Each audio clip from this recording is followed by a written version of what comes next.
Yet another DVD stroke Blu-ray update. So it's been a while. It's just I didn't get anything. I didn't really get much between this time and last time, and most of the stuff in this update I got about a month or two ago.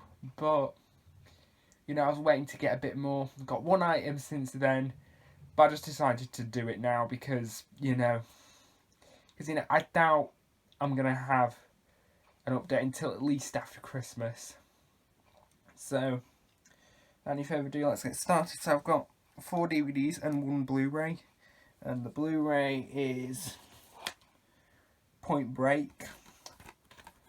Don't just hate it when the names don't line up. Yeah, I think if you've seen the movie Hot Fuzz, which is a film I'd highly recommend, they pretty much reference this throughout it. Yes, classic, of course. I mean, it's a good film. Not one of my favourite ones, but no, I still enjoyed it.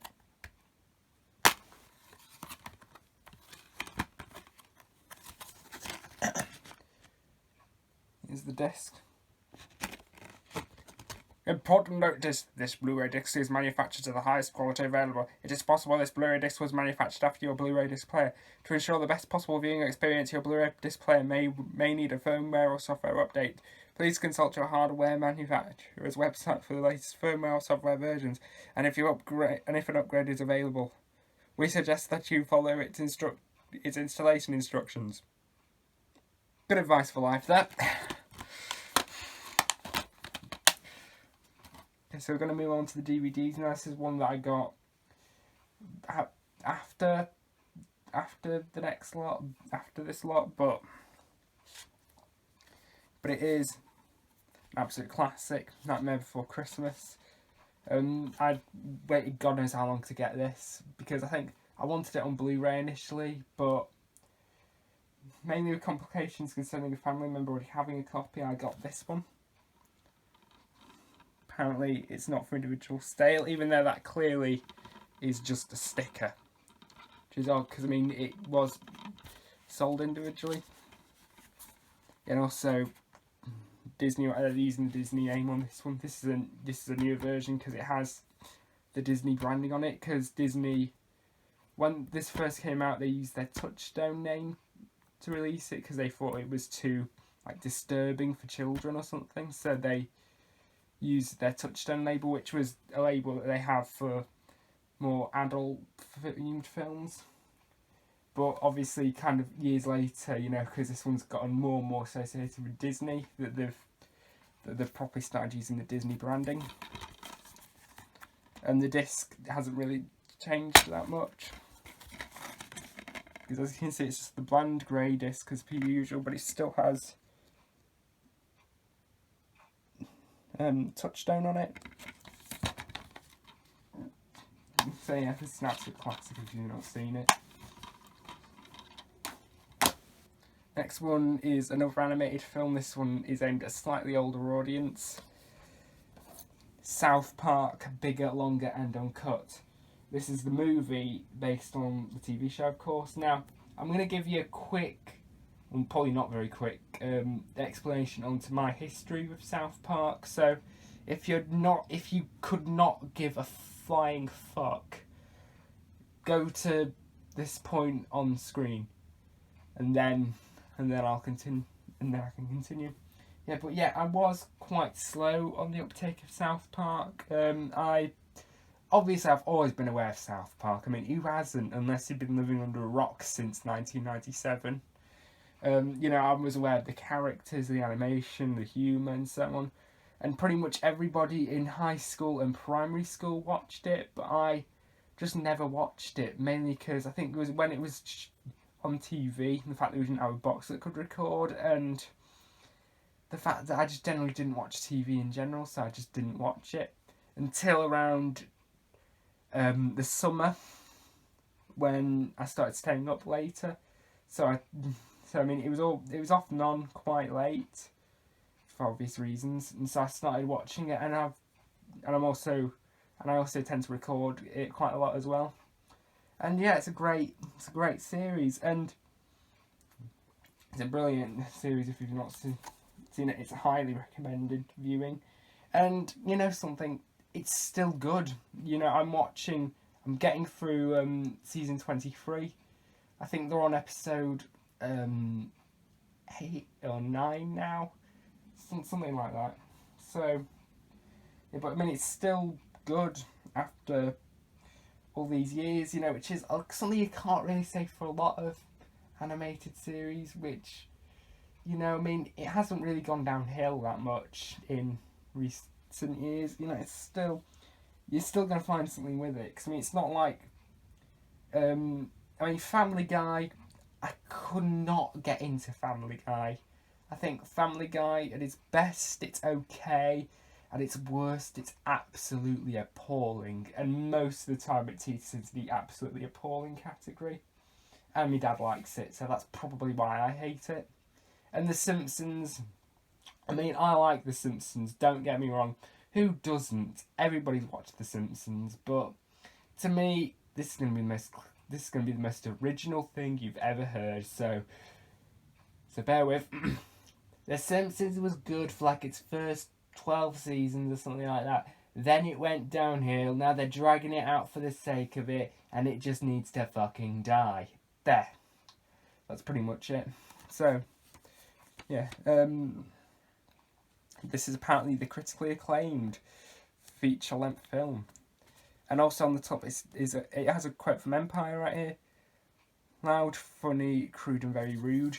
I do remember on the original version of this in you know, the starter case and even the snapper case version, it said RO at the top.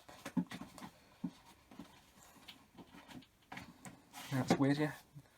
But yeah, this is a really good film if you've not seen it. This is pretty much the textbook definition of how you do a movie based on a TV show right. Because, you know, it has something to say, you know, about the, you know, censorship and piss poor parenting, which that theme is still relevant even to this day. And even with this whole, like, copper thing, you have to mark if it is for children and so on. It's sort of kind of still relevant, you know. I mean, obviously this is more about television and, you know, films at the cinema, whereas today it's more about the internet and so on. And you don't even have to have been a fan of the series to enjoy the movie. You can literally start watching the series with the movie. Because, I mean, with a lot of movies based on TV shows, in a lot of cases, you have to have been watching the TV show. Like, for example, the X-Files movie, the first one, and maybe the second one as well. I mean, they're decent movies, but the problem is you have to have been watching the show since day one, and they fit into the continuity. So if you were watching them on their own, or you literally never saw the TV show, The X-Files, you'd be fucking lost. With this one, the plot's easy to follow, you can understand it, and I mean, its themes are still relevant. And also something interesting, the fact that the quote at the top have changed, but they haven't updated the BBFC symbols on it. I will be getting the series eventually. When I get the money, I will be buying the series. This one, I know in the US it has a Blu-ray release, but for some reason they haven't put it out on Blu-ray here. I mean, it's odd because America's had it on Blu-ray since around 2009, I think. But here, no, we're stuck with the DVD. And also, you may be thinking, oh my god, he's got it on the wrong way around. Now, this is one of those annoying... Stay shut. One of those annoying flipper discs. This is the side it originally came with. This is the side that I put it on now. The reason why I put it on this side is because this side, when you pop it in your DVD player in that way, it's the film in its original 4x... It's the film in 4x3 or 1:3:3:1, which is what aspect ratio the show was in at the time. and this side has it in its original cinematic 1:8:5 aspect ratio. So I keep it this way, which I mean is a shame really. Why can't the widescreen version be on side A? Because it looks even worse on this side. I think I had a similar thing with Beetlejuice as well. I've got Beetlejuice on DVD, and it was also a flipper disc. I also have Lethal Weapon 4 as a flipper disc, but the flipper disc of Lethal Weapon 4 as the film on one side and bonus features on the other side. Yeah.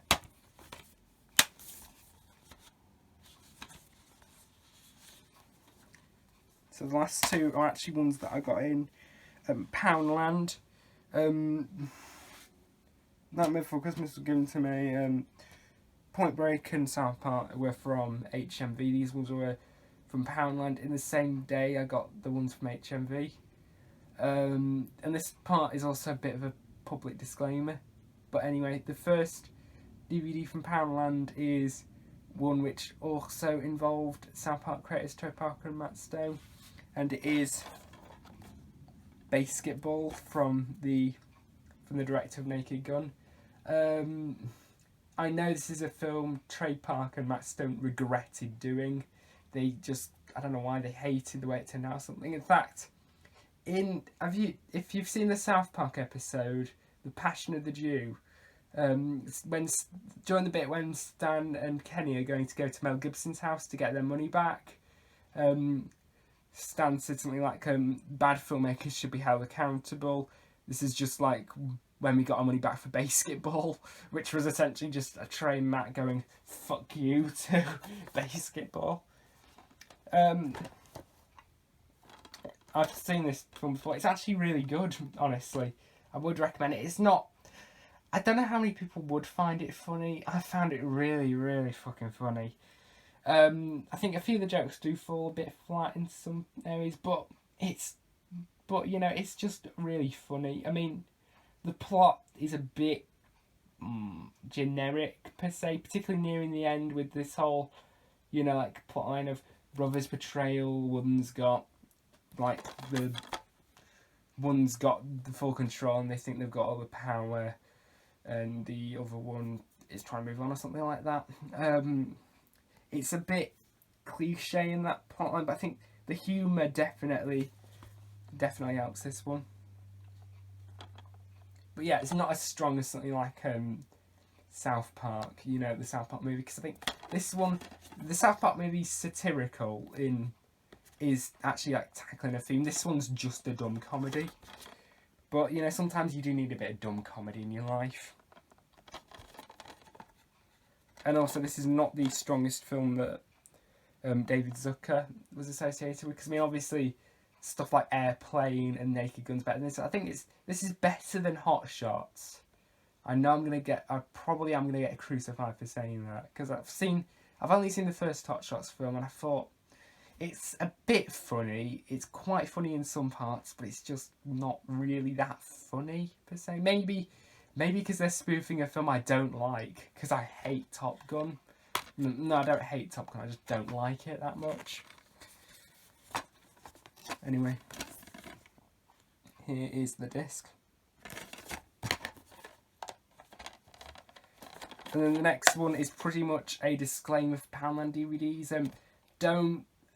I don't want to say don't buy DVDs in Poundland, because I mean, on occasion you're going to find, you know, the odd in-gem like this one. Like, if this was full price or something, I probably would have just ignored it and moved on. But I think it was £1, so I decided to give it a chance, and it actually paid off. This one didn't pay off, and for a very good reason, and it is Cocktail. This movie's so fucking crap. Famously, it won the 1988 Razzie for Worst Picture, and at the same time, Rain Man, which is another film with Tom Cruise in, won the Oscar for Best Picture. Shit, you're not. Yeah, this is... I've only managed to watch the first hour of this, and for good reason. It's not because I gave up. I mean, from what I've seen of it, it's just a bit crap. You know, it's not like, I wouldn't go so far as to say it's the worst film I've ever seen. You know, I'd rather watch this over Attack of the Clones or The Dark Knight Rises. I'd even watch this over The Dark Knight. I know people are going to crucify me for saying that again, but I don't give a flying fuck. It's just kind of generic bad. It's just kind of one of those movies where it's just disposable pretty much. And unfortunately, this is going to have to be disposed of because only the first hour seemed to work. The first hour worked fine. The second hour, by the time like the last 40 minutes started coming in, it was really, really quite badly glitching. You know, it's one of those things, you know, where I kept taking it out, cleaning the disc, putting it back in to see if it would work, and no, I've not got any avail with it. So I mean, it's pretty much kind of the gamble with when you buy a Poundland DVD, because Poundland DVDs are usually second hand. They're just re-shrink wrapped, and I don't think you can take them back if they're defective. So pretty much £1 has gone down the drain on a useless DVD. And you know what's worst is, let me see if I can get the fucking discount, is if you have a look at the disc, there's not really, you can't really see this on camera, but there's not really that much wrong with it per se. I mean, I think it has got like little, there you can see it more there, it's got like little marks near the edges, but I mean it's just, I've had some DVDs in far worse condition than this, and they still work fine. It's just this one, which is, to say the truth, with this whole thing, it's typically something I've never encountered before DVDs. You know, typically, it's usually, if they work, it's typically they work either all the way through or are completely knackered and they don't work at all. This is sort of like in a zombie kind of state. But yeah, this one is going to have to go in the bin, unfortunately. I'll keep the case, obviously, in case I need a spare case. You know, if I get any more DVDs that come in UK cases, like this one, for example, originally came in one of those annoying eco cases, you know, one where they cut all the plastic out and they make it look as cheap as all fuck. And so I obviously got rid of the snapper case and I put it in a proper case.